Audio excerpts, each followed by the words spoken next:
Hello sa inyong lahat dyan mga Kamoto Vapes. Yes, we're back again in another video. Today guys, it will be just a simple video. Kasi guys, hindi pa ako na-picturean talaga sa Trans Central Highway. Especially sa Red Cliff. So, kakailandaan ko na dyan, pero wala pa rin tayong picture. So ngayon, nakapag-decide ako na, imbis na ako kukunan ng picture, ako na lang kukuha ng picture sa inyo.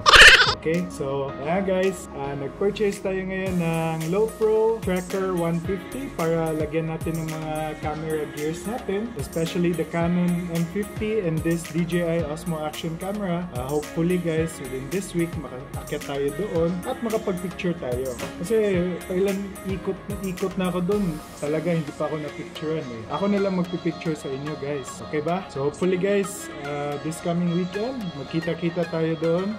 Either Baluarte or Red Cliff, pende na. At sa mga vapors na nandoon, may pamimigay ako ng mga juice, libreng juice. First 5 lang siguro. First 5 na mag-approach sa akin will get a free e-juice. So hindi lang natin babanggitin if anong brand ng e-juice. Sure na magdadala ako ng 5 ng pag-giveaway sa mga vapor na riders natin dyan. So that's it guys. At hopefully masali ko kayo sa vlog natin. Okay? Hindi ko pa alam if what time kami pupunta. Pero kung hindi man umaga din, hapon tayo pupunta doon. So hanapin nila ako. First 5 vapors will get a free e-juice. Okay? So yun guys, kanina nag-purchase tayo ng LowPro M150 para malagay natin yun mga camera gears natin. Para tayo naman magpipicture sa mga tao doon. And ipopost ko ang mga pictures guys sa Motovapes Pilipinas Facebook page.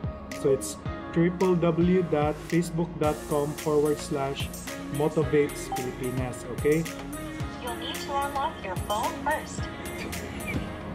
Nagsasalita ang cellphone ko. Okay.